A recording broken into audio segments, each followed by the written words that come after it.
we now begin to move into thinking more about some of the solutions. We've heard a lot about challenges this morning, and our first solutions speaker is Synopsys, who's our platinum sponsor, so thank you very much to Synopsys. The speaker is Jean-Marc Forey, who's a senior field application engineer with Synopsys Verification Group, Automotive Functional Safety Professional. Jean-Marc is a certified Automotive Functional Safety Professional. He's part of the Synopsys Verification Group, and he runs the VG Automotive Support Team in Europe.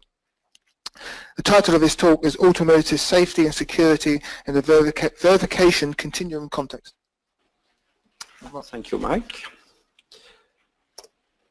So this is a topic that I will be talking about today.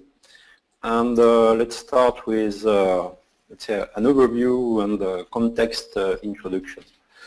So there are many automotive opportunities for semiconductor companies, and currently the cost of silicon or electronic in cars has kept increasing. So it doubled in the last 10 years, and as of today, it's about 40% of the total cost of a car.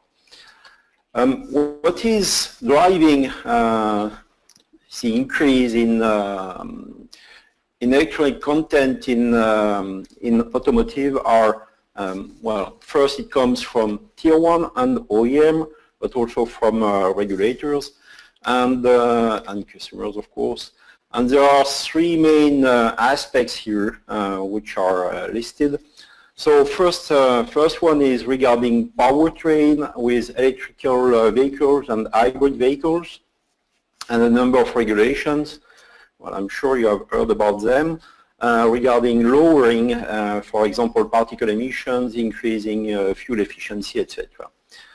Second level, or second aspect is related to safety, with more and more assistance to the driver, including quite advanced driving assistance, with an ultimate goal which is autonomous cars. So we all heard about Google cars, but there are many other companies who are working on this.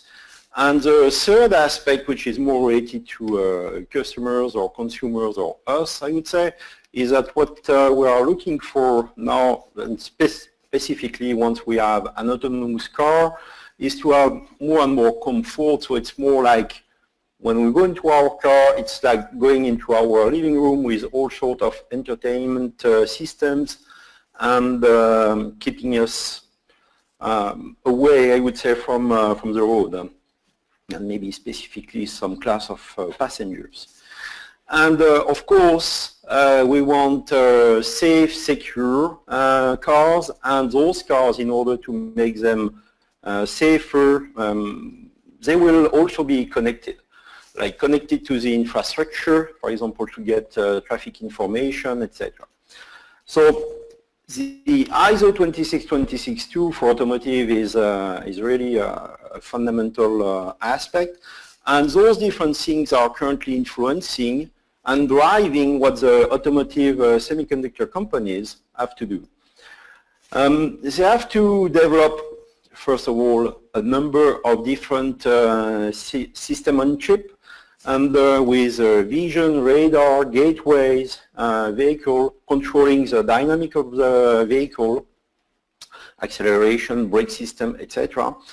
Those systems currently are increasing in complexity and software load. And in terms of complexity, if you think about autonomous cars, it's clearly something which is quite challenging, with a number of different formats for roads, weather conditions, traffic signs, sometimes not always well up to date given the car, traffic around the car, etc. So all this is really, it's fairly, well, it's very complex and outstanding. And of course, all those things has to be done considering the ISO 26262 compliance, which concerns safety, development process, traceability, etc. And in order to achieve those goals and be able to deliver what would be the ultimate car.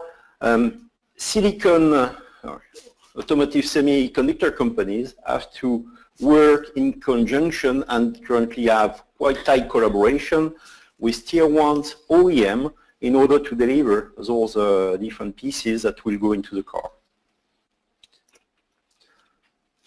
At the OEM and tier 1 level, the question would be like regarding the SoCs, control units, whether they have the right functionality and performance. And for example, regarding performance, it's not only whether they have the right level of performance today, but whether some evolution to the software load that will be in the car will be supported and sustainable, maybe to get an upgrade in security or safety in 5 years or 10 years from now. Well, I guess you have noticed this V shape in the background of the slide and of the previous slide. It's because the V model is also something which is very pregnant in the ISO 26262 standard. So from OEM and tier 1, there will be a number of requirements pushed to the semiconductor companies so that they will deliver, and they will have to deliver more hardware, more software with higher quality. Systems today are not only just hardware, they contain a number of firmware elements or even software for example, for drivers, etc. The second challenge for the semiconductor companies to verify those complex SoC from a functional point of view, from an analog mixed signal point of view, from a power point of view, because, well, nobody wants to park his car and come back in 1 week and find that the battery is flat.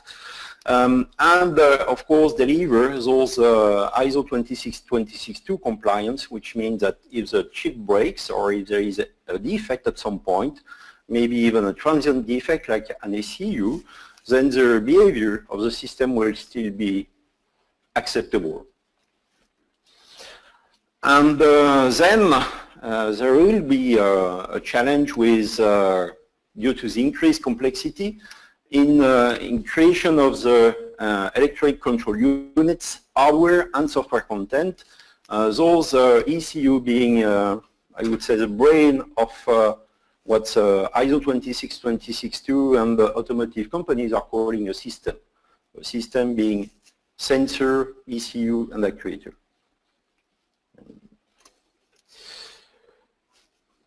I'm missing the time here, but okay. One thing which becomes more and more preeminent currently is that OEM tier 1 has to collaborate with the semiconductor companies.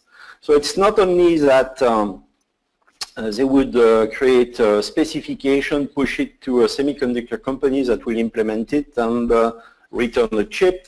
It's that at this level you need to have a collaboration between the OEM and or tier 1 and the semiconductor in order to deliver the right things.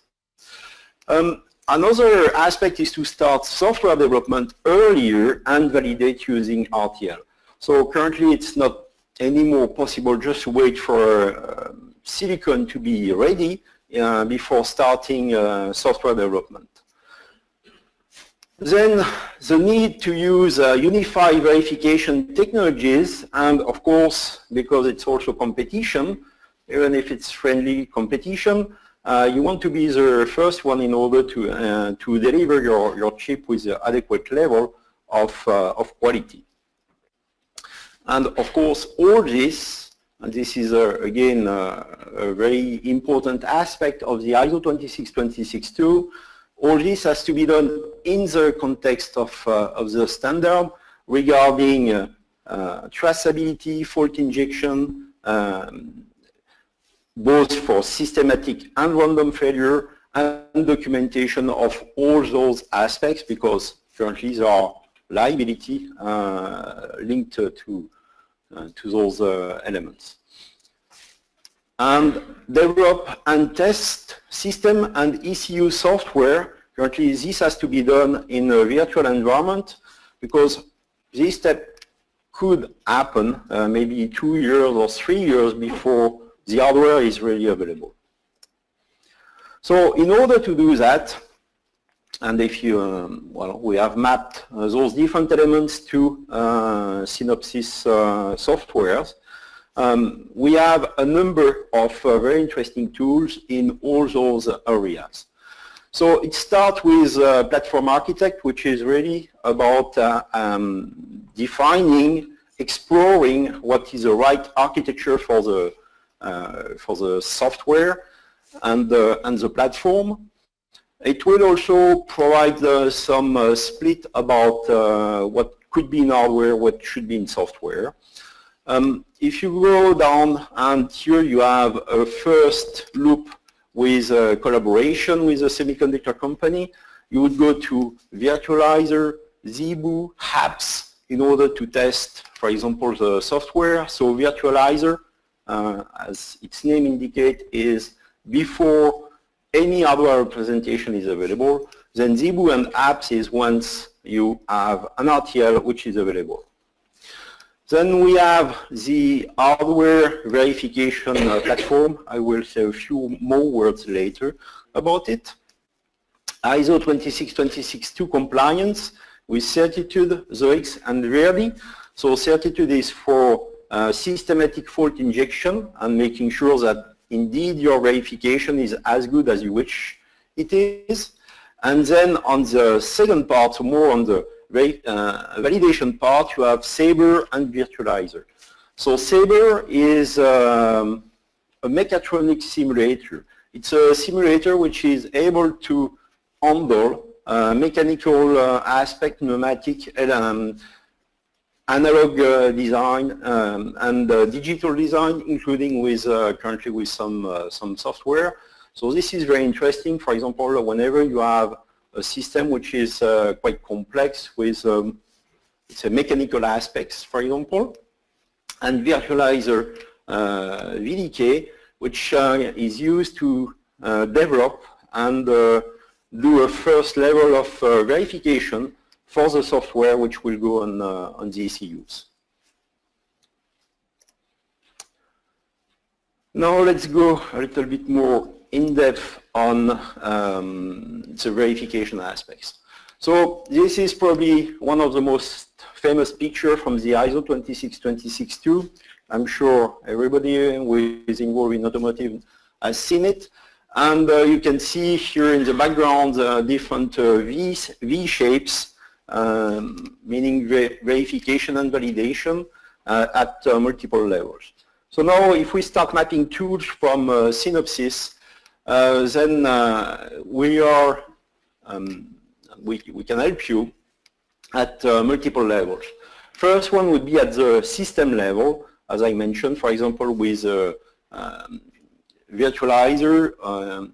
Second type would be for hardware products, so anything which is, let's say, chip development related, with a number of tools. And this has been, well, so I'm from the verification group in Synopsys, and this has been the main focus of that group for many years.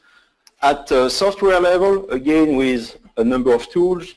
For example, Certitude can be used at software level to assess the quality of your verification, but also Virtualizer. And regarding supporting processes, and I'm more specifically referring here to tool qualification, which is quite an important topic for ISO. And contrary to what you would find in aerospace, it is up to the user to qualify the tools that they are using. And one very important aspect currently is for a verification tool to not hide bugs. If we map it to, let's say, a life cycle flow view, you will find the same areas, so 4, 5, and 6, which are highlighted here. And in the next part, I will focus only on the hardware verification. Now, if we take the life cycle of component or automobile, there is one very important step, which is the delivery. So whatever happened before the delivery could be considered as being development and manufacturing. And at this stage, the goal is really to prevent or to eliminate bugs. I make a distinction between those two because preventing, for example, when you are using a linter or some coding guidelines, etc., this is prevention of bugs introduction. Processes is preventing bugs. It doesn't guarantee because you have followed the process that your design will be bug-free. Then you have to eliminate the bugs. And those ones are named systematic faults in the ISO 26262. And of course, they are permanent. A bug is there forever, or until you find it. After delivery, currently what can happen to hardware is that it can fail. So it can break due to aging, due to a particle, and those things have also to be controlled. Currently, you may also have remaining bugs or breakage. If you look at what happened in operation currently, this has to be anticipated and worked on before the delivery. And this would be related to safety mechanisms. So in terms of implementation, there is both for preventing bugs or to control them or control defects, there is a number of things which should be done. And in terms of validation, verification and validation, then of course using functional verification methodology, best in class, and once or regarding the defects themselves, verification and validation of the safety mechanism and their behavior. If you look at verification flow, I would say that the left part here is standard and what everybody would use for hardware development, especially chip development, starting from requirement, defining an architecture, creating a verification plan. So in parallel, you would have probably hardware implementation and verification implementation. Then finally, you get some description, so HDL, VHDL, Verilog at RTL level, sometime at higher level of abstraction, test bench, a number of verification IPs or implementation IPs. You go into verification, either simulation or static and formal techniques. Once those steps are more mature, then you go to emulation and finally tape out. Now what safety is adding, and ISO 26262 is adding, is what appears in the middle of that slide, which is safety goals. You need to have a number of safety requirements and safety goals. Safety mechanism, of course, in order to be able to handle those defects. Safety plan, and all this is adding quite a lot in terms of complexity, work, traceability requirements. Because currently, from a safety point of view, if you verify something but it's not documented what you have verified, it doesn't matter. It's like you have done nothing. So all this has to be built on top of methodologies and tracking of data. Regarding prevention and elimination of bugs, so again, static faults in the nomenclature of the ISO 26262, there are a number of techniques that can be used, and currently it's very interesting to use our platform in order to be able to shift left or to get faster time to market delivery. And this faster time to market delivery is built on top of an integrated platform covering many different aspects.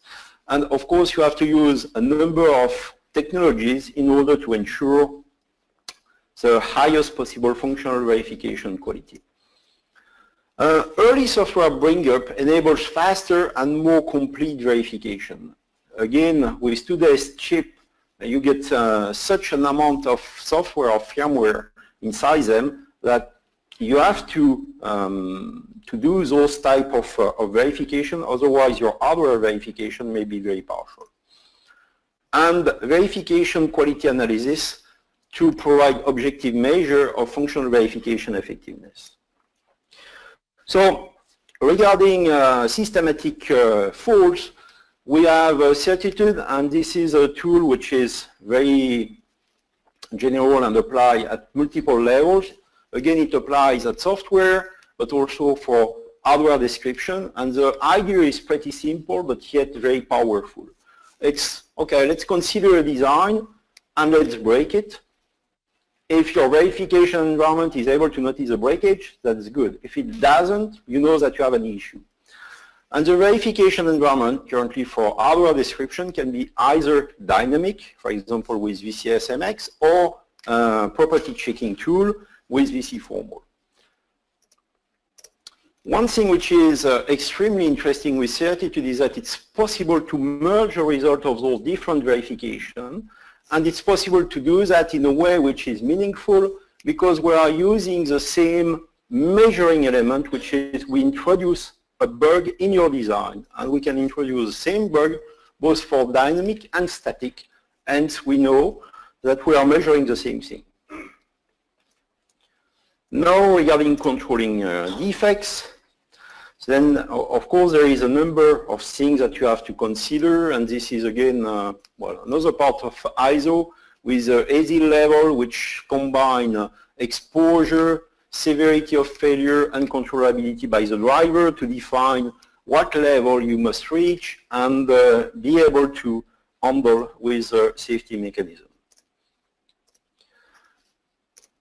So this would start with a failure mode effect analysis, so FMEDA, and you will have to implement a number of safety mechanisms.